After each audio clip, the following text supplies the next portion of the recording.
and make sure that the people at ABC are looking at it. It's like, oh, yeah, I guess so. No concept, none at all. So I understand that that's a huge limitation for me. My strengths, on the other hand, is I am able to look at the big picture and say, wow, what if? We could do this, and we could do this, and we could do this, and I have a knack for inspiring others to get excited about the what ifs. That's the part in the business that I'm really good at. I can close really good deals. I have no idea how to get it done once I do it. I have all these other people that make sure that it gets done, but that's a strength and a limitation. I'm very, very clear about those for me. The fourth step, what are we doing here, is communication and connecting with others so they have the opportunity to make your vision a reality. You've got to share it. You've got to share it, and by sharing it, you're going to help other people become leaders. By me allowing other people to run Women on the Fast Track groups, it's a wonderful gift. These are women that want to run groups, that have never run groups before, that we train. This is how you do it. This is what you do. You don't let people get out of line. You don't let them talk too long. You keep them focused. You really talk about networking. This is what, and it's not about you. It's about them. But by me allowing them to become leaders in their own right, just makes them then go out and find more leaders. We have bunches of leaders. The last two steps in this process are very important, but without them, leadership is just a pipe dream, and your mission that matters will never become a reality. That's sad, right? The fifth step is really organizing and aligning the people and the resources towards the results. And this includes establishing and communicating the strategy and the milestones to give everyone a sense of direction and progress towards the goal. In other words, a lot of companies have got marketing plans. They operate off of a marketing plan, or they operate off of a business plan, and unless you're in the top of the corporation or the company, most of the time the employees don't know where the company's going. They don't have that clear sense of this is what the goal is, or this is what the direction of the company, this is where we're going. It's the same kind of thing. If you have followers and they've all bought into your mission that matters, they've got to know what it is that you want to achieve so they can help move you along in that direction. I have found that when you tell people what it is that you want, they are more than willing to say, okay, I can do that. I can help you get there. But it's the people that don't share and that don't tell people what they want, those are the ones that really never get to where it is that they want to go. If you have an idea for an invention, if you have an idea for a business, if you have an idea of a new job, if you have an idea of what you want to be and you're not telling anybody, it's the worst mistake you'll make.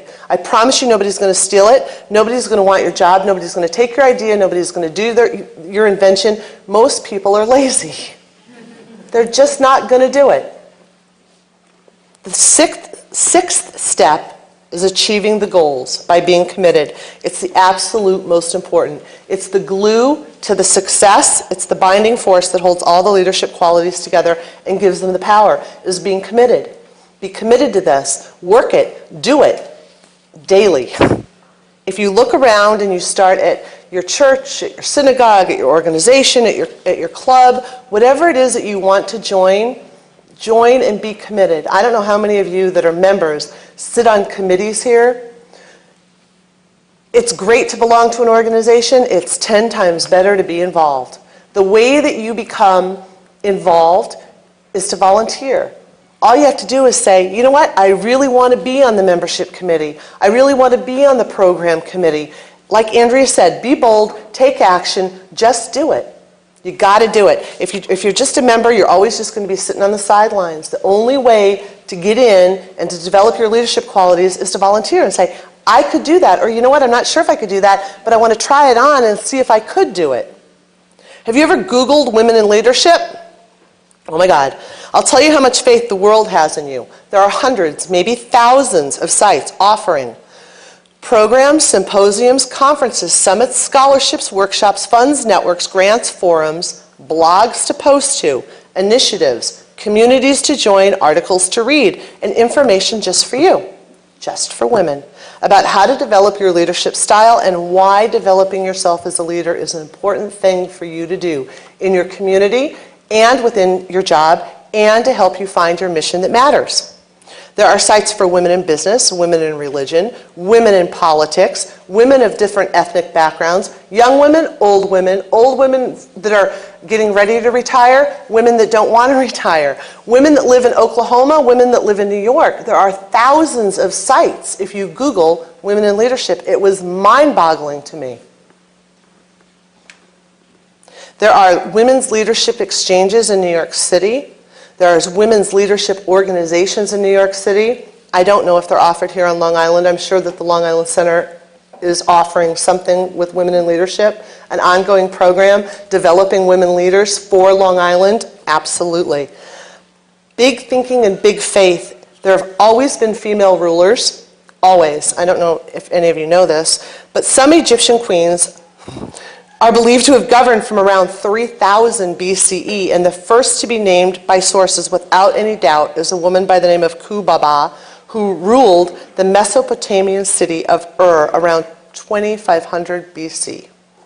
There are 192 members of the United Nations and 2 independent states outside. 19 have female leaders at this time. Of the monarchies, there are reigning queens in Denmark, the Netherlands, and the United Kingdom, and the latter is represented by female governor generals in Canada and St. Lucia.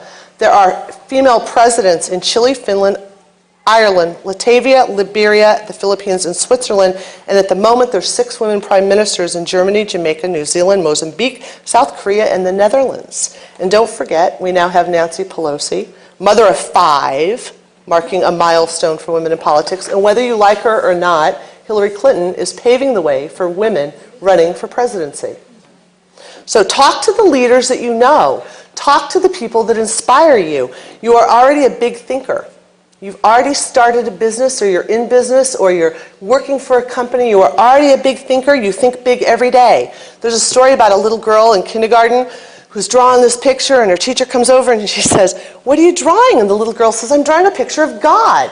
The teacher says, "Oh, honey, nobody knows what God looks like." And the little girl says, "Well, they will in a minute."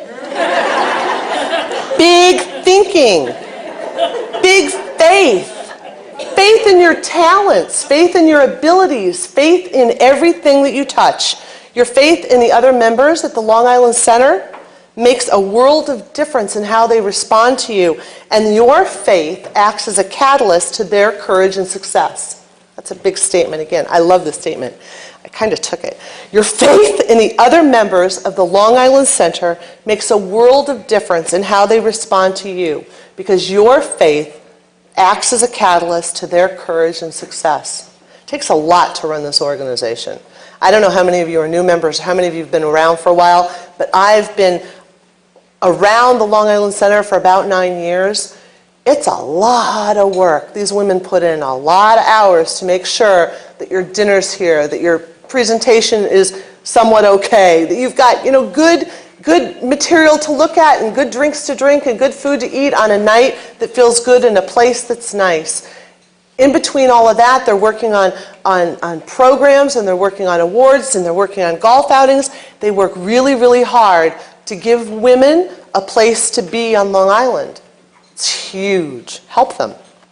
Finally, you do not claim leadership, you earn it. You earn leadership when you treat people as if today is the only day that you have to help them reach their full potential. Everyone you touch, you can make a difference in terms of who they are and who they become from this day forward. Teaching the benefit of setting a good example to everyone, and know that if you take care of today, tomorrow will take care of itself. Accept full responsibility and accountability for your thoughts and actions, and live each day as if your life were being judged by that one particular day. Take time each day alone to think about your mission and how you're going to make a difference. And that is how you become a leader. Thank you.